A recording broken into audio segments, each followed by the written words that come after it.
नमस्कार, आदिल कथा में आप लोगों का फिर से स्वागत है।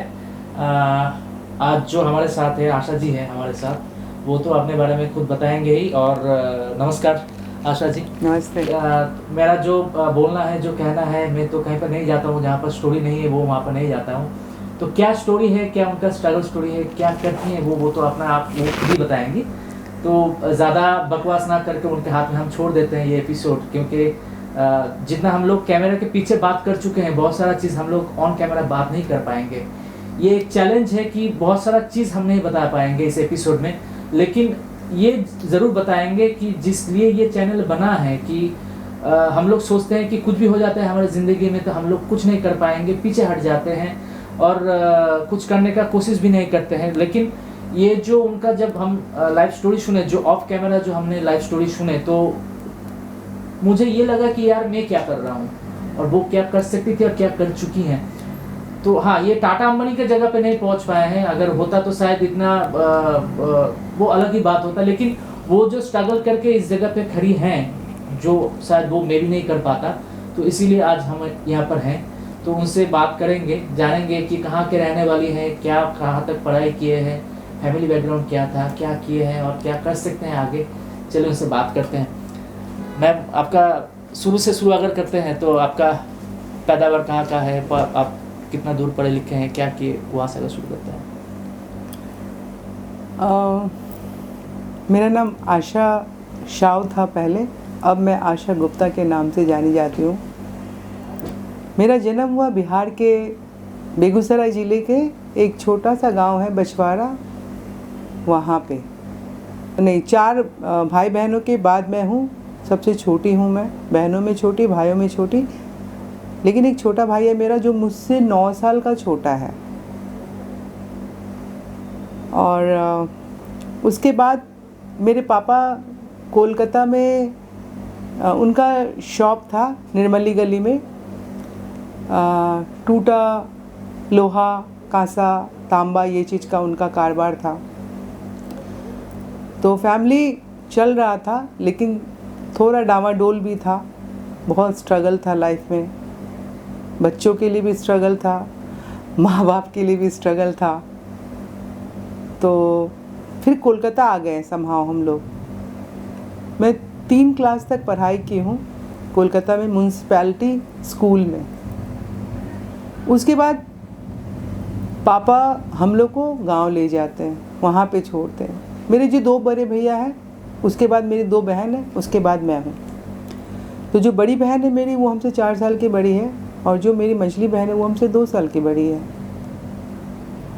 तो कोलकाता से जब हम गए गांव, तो पोजीशन ऐसा था कि हम लोग पढ़ाई नहीं कर पाएंगे, इस तरह का एक सिचुएशन पूरा वहाँ पे था। एक तो गांव का माहौल, ऊपर से वैसा कुछ प्रोविज़न नहीं था कि हम लोग पढ़ाई वहाँ पे कर सकें। और क्लास 5 से लेके 10 तक मैंने गांव में पढ़ाई की। मेरी बहन उषा, जिसका नाम है उषा, आज वो मैरिड है, काकीनाडा में उसका ससुराल है। तो उसकी शादी के लिए हम लोग को आना था कलकत्ता, कि भाई कलकत्ता में आएंगे, उसकी शादी होगी, फिर हम लोग चले जाएंगे गांव। और मेरी बात थी कि भाई हम आगे पढ़ाई करेंगे, 10 के बाद मैं पढ़ाई करूँगी, क्योंकि मुझे लग रहा था कि मैं पढ़ाई करूँ। कोलकाता आई, उसकी शादी तो हुई नहीं, अलबत्ता मेरी शादी हो गई। और उसके बाद 3 साल के बाद मेरी बच्ची हुई स्वाति। उसके 2.5 साल बाद मेरा बेटा अर्जुन हुआ।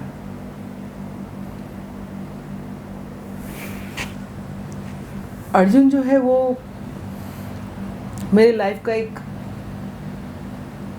ट्रेजेडी बोलेंगे, या फिर ये बोल दो कि यही मेरा है, डेस्टिनी था या कुछ और, पता नहीं, डोंट नो। इसको मैं डिस्क्राइब कर भी नहीं पाऊंगी, बिकॉज नहीं कर पाऊंगी सिंपली। जब वो 2 साल में, जब वो 3 दिन का था हॉस्पिटल, मैंने नर्सिंग होम में।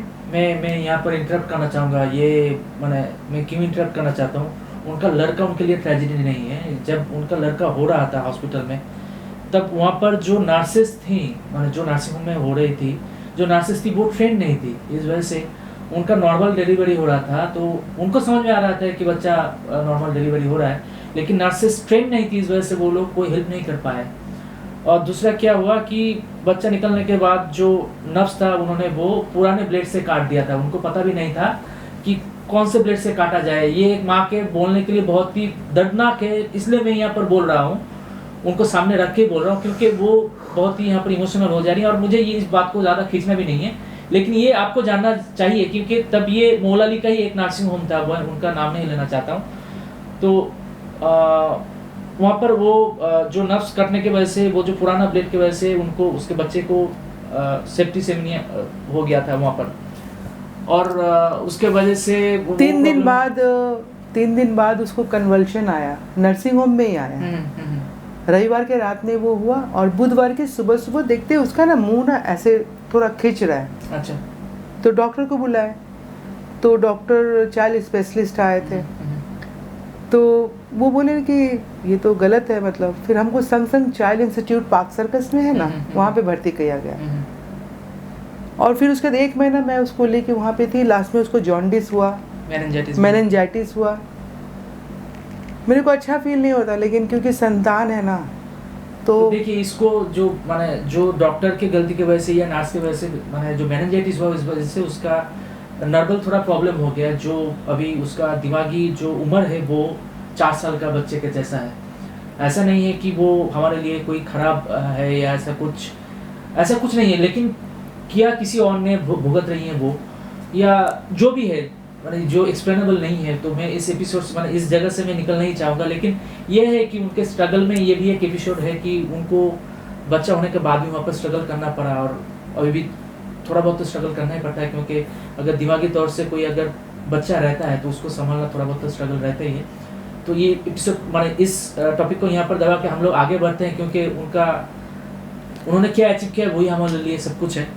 तो मेरे बच्चों का पेट का भूख मेरे लिए अब शौक बन गया, क्योंकि जितना भी कठिन काम हो, अगर आपको दिल से लगे कि नहीं मैं ये कर लूँगा तो आप कर लोगे। इंसान हर चीज़ के ऊपर काबू पाया है, ऐसा कोई चीज़ नहीं जहाँ पे इंसान काबू नहीं पाया, हर चीज़ पे उसने मैंने अपना वो किया। तो मैं भी सोची, और मैं आई थिंक 29 ईयर्स हो गया मैं इस लाइन में हूँ। और फिर उसके बाद आगे बढ़ते गई, पीछे फिर मुड़ के देखी नहीं मैं। बहुत स्ट्रगल, और कभी भी कोई काम को मैं छोटा नहीं सोची। अगर कस्टमर आ रहा है उसको पेडिक्योर करना है, अगर स्टाफ नहीं है, मेरा घर ऊपर ही था, मैं उसका पेडिक्योर करती थी सिर्फ 90 रुपीज़ के लिए। अच्छा। ये बात आपका 94 का 96 95 96 ऐसे। स्टाफ लोग चले जाते थे, रात में पार्लर खोलते थे, क्योंकि रात में इन द सेंस कंटिन्यू करते थे। वो लोग चले गए 8 बजे तक, उसके बाद कंटिन्यू हम करते थे, 1 घंटा और बैठते। हो सकता है 100 रुपया और आ जाए, हो सकता है 150 रुपया और आ जाए। वो आता भी था, और वो आता भी था, क्योंकि जिसको पता था कि लेट नाइट तक खुला रहता है वो लोग आते। लेट नाइट तक तो खुला है, चलो ठीक है, लेकिन ऐसा हुआ कि मैं इतनी पैशनेट हो गई कि मैं हेयर में एक्सपर्ट हो गई। अब लोग हमको एक भाभी बोल के बुलाते, संबोधन करते, भाभी तुम ही चूल केटे देवे खूब भालो। और उस समय you know feel very proud कि लगता है मैंने काम नहीं सीखा लेकिन मैं कर गई। ये जो जगह है ये लेना बहुत मुश्किल है, बहुत लोग कर नहीं पाते हैं सीखने के बाद भी। लेकिन कुछ लोग हैं जो ड्राइवर के बगल में बैठ के गाड़ी चलाना सीखते हैं। तो मेरे लाइफ में वही हुआ कि मैं ड्राइवर के बगल में बैठ के मैं गाड़ी चलाना सीखी, in the sense hairdresser के बगल में बैठ के मैं हेयर ड्रेसर का पूरा ये कि 2004 में कोलकाता में एक सनसिल्क के कंपनी से कंपटीशन रखा गया था। अच्छा। ये था आपका कैनलवर्थ में। अच्छा। होटल कैनलवर्थ के बेसमेंट में कोई वो है बैंक्वेट है उसमें, और उसमें आए थे कोड़ी वालिया जो बहुत बड़े मेकअप आर्टिस्ट हैं, और थे उसमें कॉलिन बोल के एक वो है हेयर एक्सपर्ट है, वो भी थे, और कोई थे लेकिन मुझे याद नहीं आ रहा क्योंकि बहुत साल पहले के 2002 या 2004 में। वहाँ पे 3 कैटेगरी था, एक था ब्राइडल मेकअप और एक था पार्टी लुक मेकअप और एक था हेयर कट। मैंने तीनों में विन किया, मैंने वहाँ तीनों में विन किया। 25,000 मुझे वहाँ से चेक मिला था। अच्छा, ये 2004 का बात। तीनों कैटेगरी में ही? तीनों कैटेगरी में आप ही आप लगे? हाँ। अच्छा। और मेरी मॉडल थी पूनम, जिसका जिक्र हम इसलिए कर रहे हैं कि वो मेरे को बहुत इनकरेज की थी। अच्छा। कि दीदी आप करोगे और आप ही जीतोगे, आप करो। तो आपका तो पहले महीने का तो वो 800 रुपये आपने वहाँ पर कमाया, दूसरे हाँ। महीने में आपका कितना आया? दूसरा महीने में एक्चुअली उसके एक महीने जब जैसे मैं पार्लर में एंटर की, मैं 3 स्टाफ को हटा दी। अच्छा। क्योंकि सैलून में क्या भीड़ भी ज़्यादा हो रहा था, और भीड़ इन द सेंस स्टाफ का भीड़। अच्छा, उस हिसाब से आपका इनकम नहीं आ रहा था? इनकम नहीं आ रहा था, तो हम बोले नहीं ये तो फिर चलेगा नहीं। तो फिर हम क्या किए, 3 स्टाफ को हटा दिए, क्योंकि मुझे लगा था कि मैं करूँगी जब काम तो 2 स्टाफ का तो काम मैं ही कर ही लूँगी। उस समय मैं सिर्फ 19 ईयर्स ओल्ड थी। अच्छा। तो उसके बाद मैंने काम स्टार्ट किया। मैं स्टाफ से बहुत गर्व के साथ मुझे ये बोलना पड़ रहा है कि मैं स्टाफ से काम सीखी। कहीं कोई इसमें नहीं, मैं से इंस्टीट्यूट में मैंने सीखा नहीं, कहीं कुछ ट्रेनिंग मैंने नहीं लिया, मैं पूरा काम सीखी हूँ स्टाफ से, किताब से। किताब में पढ़ती थी कौन सा स्टेप, कौन सा क्या करना है नहीं करना है, तो मैं ऐसे सीखी। तो फर्स्ट महीना आपका इनकम हुआ 800 रुपये, दूसरा महीना आपका हो गया 8,000, माना 10 गुना आपका वो मुनाफा हो गया। हाँ।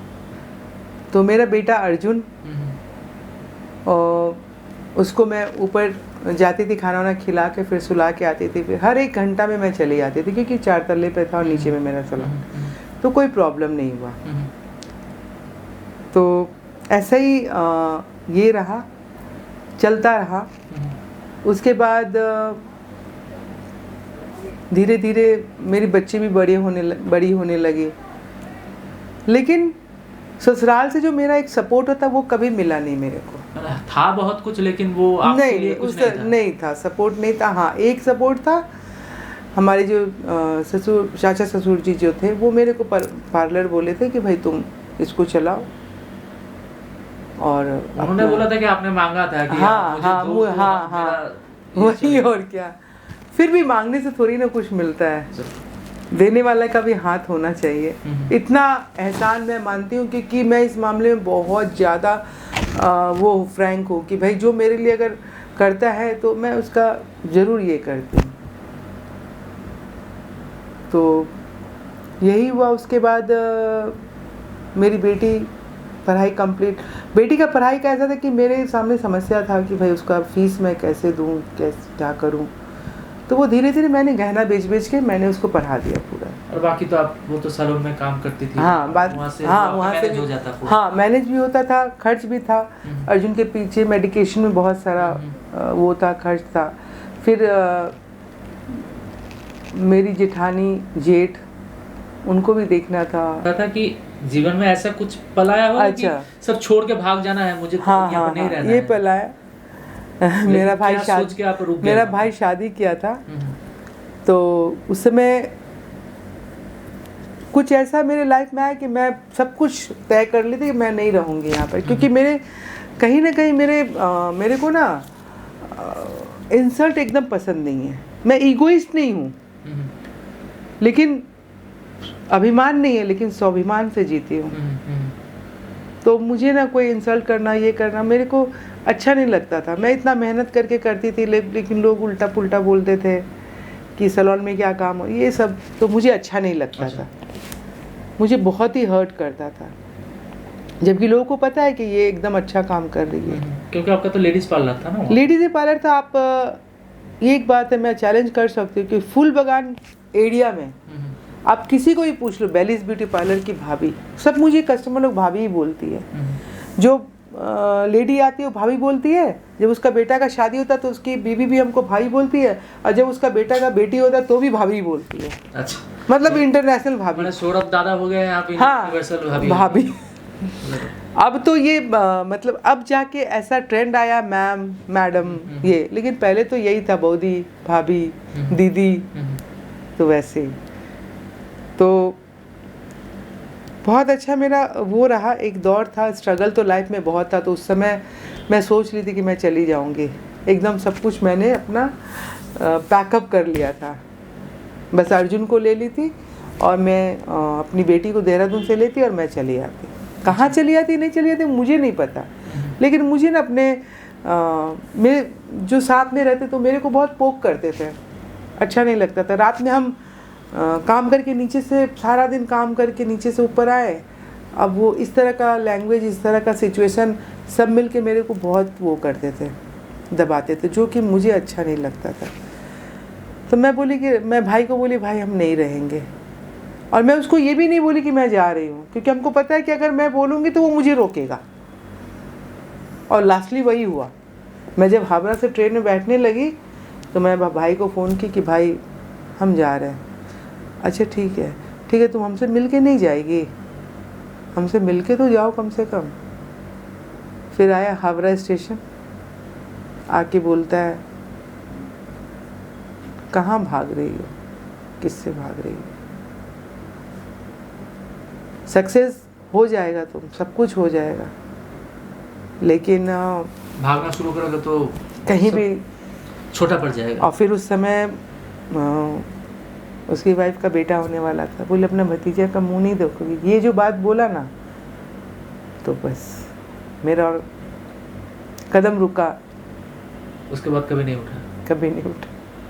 तो वो जो अपने भाई के बारे में बोल रही हैं, वो भाई को वो गोदी में लेके घूमते थे, तो वो कपड़ा फट जाता था, इतना भी पैसा नहीं था उनको वो रिप्लेस करने के लिए। तो भाई के साथ ऐसा ही बॉन्डिंग है, माने उसके बेटी होने से पहले भाई उसका बेटे के जैसा थे। और सबसे बड़ा ये चीज़ है कि उन्होंने शुरू किया था एक सैलून से। तो अभी तो आपका मैम कितना सैलून हो गया? ऑलमोस्ट दो है, एक और मैंने किया था, लेकिन मैं उसको क्लोज कर दी बिकॉज मैं मैनेज नहीं कर पा रही थी। 4 है ना आपका? हाँ, एक बहला में है जो बेटी देखती है। एक्चुअली उनका 4 है, वो खुद देखती हैं, दो ऐसे ही रखा हुआ है। तो नहीं, एक बंद कर दिए हैं। एक बंद कर दिए, ठीक है। तो इस हालत में शुरू किया था कि चलो यार, माने चाय पीने के लिए दूध का भी वो मोहताज थी। शादी हुआ, फैमिली से उतना सपोर्ट नहीं मिला। फैमिली माने ससुराल वाले के पास सब कुछ था, लेकिन उनके लिए वो सपोर्ट नहीं था, वो पैसा नहीं था।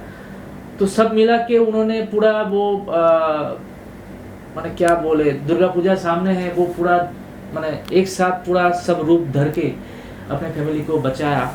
सिर्फ 2 बच्चों को नहीं, 3 बच्चों को एक साथ संभालते थे, अपने पति को भी संभालते थे, अपनी बेटी को भी संभालते थे, अपने बेटे को भी संभालते थे। और पूरा ये सिस्टम को पूरा अकेले चालू किया। अपने बेटी को भी एक सैलून खोल दिया था उन्होंने।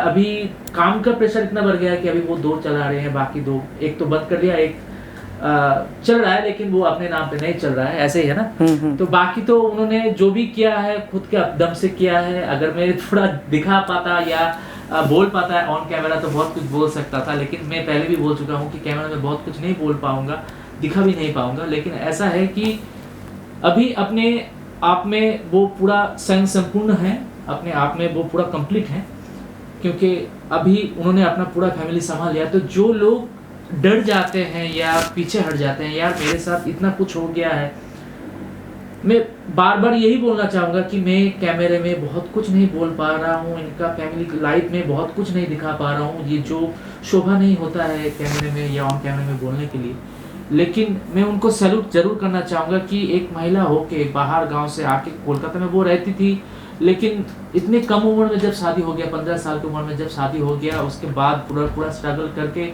उन्होंने ये बिजनेस खड़ा किया, उसका पूरा लाइफस्टाइल चेंज किया, पूरा फैमिली का सब कुछ चेंज किया, और इस जगह पे खड़े हैं। तो जो डर जाते हैं कोई प्रॉब्लम सामने देख के, उनके लिए ये सीख है कि अगर कुछ भी अगर प्रॉब्लम होता है तो इनका लाइफ जरूर देखे सुने। इन्होंने सिर्फ अपने लाइफ का ट्रेलर ही बताया है, जो ट्रेजेडी उनके साथ हुआ है या जो टग ऑफ वॉर हुआ है उनके साथ, ये ऑन कैमरा नहीं है। तो बहुत बहुत धन्यवाद मैडम आपका ये टाइम देने के लिए। और देखिए इस चैनल को और भी बहुत सारे स्टोरीज आने वाले हैं, तो देखते रहिए, बने रहिए हमारे साथ। Thank you.